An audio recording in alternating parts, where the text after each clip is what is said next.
I'm Steve Wiggins, and this is the Groundworks Ministries podcast. Today we're reading from the book of 2 Samuel, chapter 17, and let's focus on verses 8 through 11. Hushai continued, "You know your father and his men." Now, of course, he's speaking to Absalom. "They're like wild bears robbed of their cubs. Your father is an experienced soldier who won't spend the night with his people. He's probably already hiding in one of the caves at some other place. If some of our troops fall first, someone is sure to hear and say, 'There's been a slaughter among the people who follow Absalom.' And then even a brave man with the heart of a lion would melt, because all Israel knows your father, and the valiant men with him are warriors.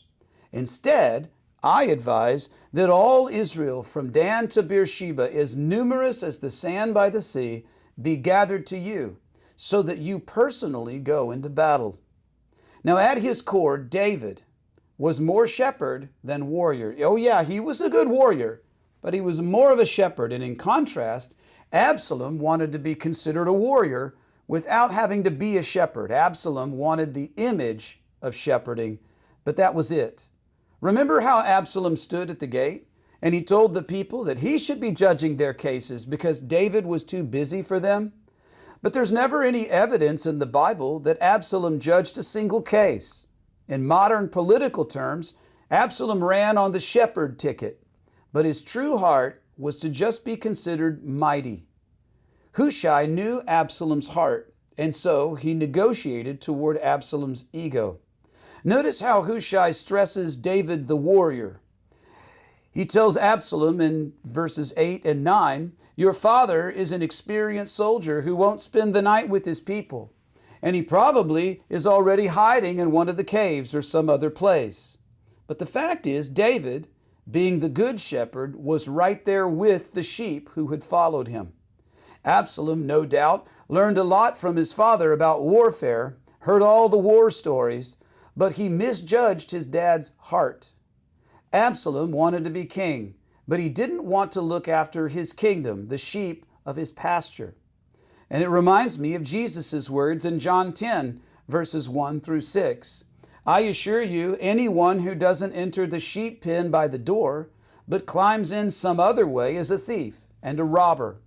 The one who enters by the door is the shepherd of the sheep. The doorkeeper opens it for him, and the sheep hear his voice, and he calls his own sheep by name, and he leads them out. And when he has brought all of his sheep outside, he goes ahead of them. The sheep follow him because they recognize his voice, and they will never follow a stranger. Instead, they will run away from him because they don't recognize the voice of a stranger." This is Jesus speaking to the religious leaders of his day, saying that you guys pretend to be shepherds, but you're more like Absalom, whereas I myself am the good shepherd. Now back in chapter 15, David, being the shepherd of Israel, stood by, if you remember, and he watched every single sheep pass through.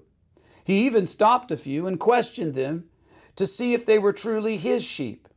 Hushai knew David's heart, and so he knew exactly where David would be. And that's what made his counsel so brilliant. Hushai played Absalom's prideful ignorance against him. So that we don't idolize Hushai's heroism, we still have to recognize that Hushai had no idea whether Absalom would heed his counsel. And it's safe to say Hushai was led by the Holy Spirit, even against human reasoning.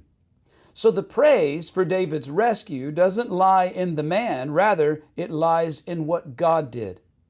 We don't know what the future holds, but we know who holds the future. And our responsibility then is to simply trust the Holy Spirit's leading. I'm Steve Wiggins, and this is the Groundworks Ministries podcast.